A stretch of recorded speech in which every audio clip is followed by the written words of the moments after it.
Visual wonders కి care of address అయిన దర్శకుడు గుణశేఖర్ సుమారు 3 ఏళ్ల విరామం తర్వాత ఒక సరికొత్త ప్రయత్నంతో మన ముందుకి వచ్చారు. అయితే ఈసారి ఆయన ఎంచుకున్నది భారీ సెట్లు లేదా పౌరాణిక గాథ కాదు. ప్రస్తుత సమాజంలో జరుగుతున్న వాస్తవ పరిస్థితులను అద్దం పట్టే ఒక బలమైన సోషల్ డ్రామా యుఫోరియా. సారా అర్జున్ డెబ్యూ ఫిల్మ్ కావడం, చాలా కాలం తర్వాత భూమికా చావ్లా ఒక పవర్ఫుల్ రోల్లో కనిపించడం, అలాగే టీజర్, ట్రైలర్స్ క్రియేట్ చేసిన బజ్ ఈ సినిమాపై అంచనాలను పెంచాయి. మరి ఈ చిత్రం నేటి తరం యువతకు, ముఖ్యంగా తల్లిదండ్రులకు ఎలాంటి సందేశాన్ని ఇచ్చింది?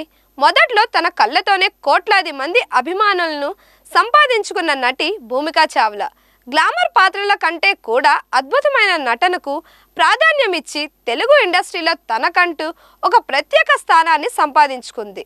పక్కింటి అమ్మాయిలా కనిపించే ఆమె లుక్స్ చూసి ప్రేక్షకులు ఫిదా అయ్యారు. భూమిక కెరియర్ యువకుడు సినిమాతో మొదలైనప్పటికీ ఆమెను స్టార్ చేసింది మాత్రం పవన్ కళ్యాణ్ నటించిన ఖుషీ మూవీ. 2001లో వచ్చిన ఈ సినిమా టాలీవుడ్లో ఒక సెన్సేషన్. మధుమతి పాత్రలో భూమిక చూపించిన యాటిట్యూడ్, పవన్తో ఆమె చేసిన అల్లరి, ఆ నడుము సీన్, ఇలా చెప్పుకుంటూ పోతే ఈ సినిమాలోని ప్రతి ఫేమ్ ఒక ఐకానిక్ మూమెంట్. ఈ సినిమాతో భూమిక రాత్రికి రాత్రే స్టార్ హీరోయిన్ అయిపోయింది. ఖుషీ తర్వాత భూమిక వెనక్కి తిరిగి చూసుకోలేదు. 2003లో మహేష్ బాబు సరసన ఒక్కడు చిత్రంతో మరో ఇండస్ట్రీ హిట్ కొట్టింది. స్వప్న అనే ఒక అమాయకపు అమ్మాయి పాత్రలో ప్రాణాపాయం నుంచి తప్పుకునే సీన్స్ లో భూమిక నటన అద్భుతం. ఈ సినిమాలో ఆమె చూపిన హావభావాలు ప్రేక్షకులకు బాగా కనెక్ట్ అయ్యాయి. ఆ తర్వాత వచ్చిన సింహాద్రి కూడా బాక్సాఫీస్ వద్ద రికార్డులు తిరగరాసింది. ఎన్టీఆర్తో భూమిక జోడీ సూపర్ హిట్ అనిపించుకుంది. కేవలం గ్లామర్ పాత్రలే కాకుండా నటనకు స్కోప్ ఉన్న పాత్రలను కూడా భూమిక ఎంచుకుంది. మిస్సమ్మ సినిమాలో ఒక కఠినమైన బాస్ పాత్రలో నటించి ఉత్తమ నటిగా నంది అవార్డు అందుకుంది.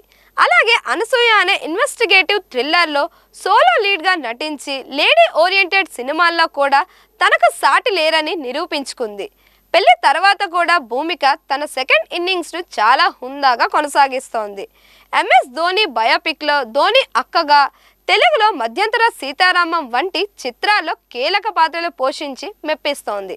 నేటికి ఆమె ముఖంలో అదే గ్రేస్, నటనలో అదే పదును కనిపిస్తోంది. ఒకప్పుడు టాలీవుడ్ టాప్ స్టార్స్ అందరి సరసన నటించి స్టార్ హీరోయిన్ గా ఒక వెలిగిన భూమికా చావ్లా నిజంగానే ఒక వర్సటైల్ యాక్టర్. గుణశేఖర్ తన మార్క్ మేకింగ్ తో మెప్పించారా లేదా అనేది ఇప్పుడు వివరంగా చూద్దాం. యుఫోరియా కేవలం ఒక సినిమా మాత్రమే కాదు, ఇది సమాజానికి, ముఖ్యంగా తల్లిదండ్రులకు ఒక వేకప్ కాల్. తమ పిల్లలు ఏ దారిలో వెళ్తున్నారు, వాళ్ళ స్నేహాలు ఎలాంటివి అన్నది గమనించాల్సిన అవసరాన్ని ఈ చిత్రం గురిచేస్తోంది. సున్నిత మనసుల్ని కొన్ని సీన్లు ఇబ్బంది కలిగించిన వాస్తవాలను తెలుసుకోవడానికి ప్రతి ఒక్కరూ చూడాల్సిన చిత్రం ఇది. కథలోకి వెళ్తే నగరంలోని ఒక ప్రతిష్టాత్మక కాలేజీ కరెస్పాండెంట్ అయిన వింధ్యా వేములపల్లి భూమికా చావ్లా హఠాత్తుగా హైకోర్టు మెట్లెక్కి తనపై తనే కేసు నమోదు చేయమని కోరడంతో కథ ఒక్కసారిగా మలుపు తిరుగుతోంది. ఒక గౌరవప్రదమైన స్థానంలో ఉన్న మహిళ సమాజం ముందు తను ఒక నేరం చేశానని ఎందుకు ఒప్పుకుంది? అసలు ఆమె చేసిన నేరం ఏంటి? మరోవైపు చైత్ర సారా అర్జున్ అనే అమ్మాయి జీవితం ఈ కేసులో ఎలా ముడిపడి ఉంది? ప్రస్తుతం జంజెట్ సంస్కృతిలో యువత వెళ్తున్న దారిని, వారిపై తల్లిదండ్రుల ప్రభావం ఎలా ఉందనే కోణంలో ఈ సినిమా సాగుతోంది. వ్యవస్థలో ఉన్న లొసుగులను, మైనర్ల ప్రవర్తన వెనుక ఉన్న అసలు కారణాలను ఈ చిత్రం కళ్ళకు కట్టినట్టుగా చూపిస్తోంది. నటన విషయానికి వస్తే భూమికా చావ్లా ఈ సినిమాకు పెద్ద పిల్లర్ అనే చెప్పాలి. ఒక బాధ్యతాయుతమైన విద్యావేత్తగా, అదే సమయంలో అంతర్మదనంతో రగిలిపోయే ఒక వ్యక్తిగా ఆమె చాలా పరిణితి చెందిన నటనను కనబరిచారు. ఇక డెబ్యూ యాక్టర్ విఘ్నేష్ గవిరెడ్డి గురించి ప్రత్యేకంగా చెప్పుకోవాలి. మొదటి సినిమానే అయినా ఒక అస్థిరమైన మనస్తత్వం ఉన్న యువకుడిగా చాలా కాన్ఫిడెంట్గా నటించాడు. సారా అర్జున్ స్క్రీన్ టైం తక్కువగా ఉన్నప్పటికీ కథ మొత్తం ఆమె చుట్టూనే తిరుగుతుంది. కీలకమైన సన్నివేశాల్లో ఆమె తన ఉనికిని చాటుకుంది. ఇక గౌతమ్ వాసుదేవ్ మేనన్ తనదైన స్టైలిష్ మరియు సెటిల్ పర్ఫార్మెన్స్తో మెప్పించారు. మిగిలిన నటీనటులు తమ పరిధి మేరకు నటించిన ఇంకాస్త బలమైన సపోర్టింగ్ కాస్ట్ ఉంటే సినిమా వెయిట్ పెరిగేది. సాంకేతికంగా గుణశేఖర్ తన విలువలను కాపాడుకున్నారు. ప్రవీణ్ కే పోతన సినిమాటోగ్రఫీ సినిమాలోని మూడ్ని పర్ఫెక్ట్గా క్యాప్చర్ చేసింది. కాలభైరవ అందించిన సంగీతం కథలోని గాఢతను పెంచింది. ముఖ్యంగా బ్యాక్గ్రౌండ్ స్కోర్ కొన్ని ఎమోషనల్ సీన్స్ని బాగా ఎలివేట్ చేసింది. ప్రవీణ్ పొడి ఎడిటింగ్ ఫస్ట్ హాఫ్లో బాగున్నప్పటికీ సెకండ్ హాఫ్లో మరికొంత షార్ప్గా ఉండాల్సింది. నిర్మాణ విలువలు సినిమా స్థాయికి తగ్గట్టుగా రీచ్ ఉన్నాయి. ఈ సినిమాలో ప్రధానంగా చెప్పుకోవాల్సింది దర్శకుడి ఉద్దేశం. కేవలం నేరస్తులను వేలెత్తి చూపడం కాకుండా ఆ నేరం జరగడానికి గల సామాజిక కారణాలను, తల్లిదండ్రుల పెంపకంలో లోపాలను స్పృహించడం అభినందనీయం.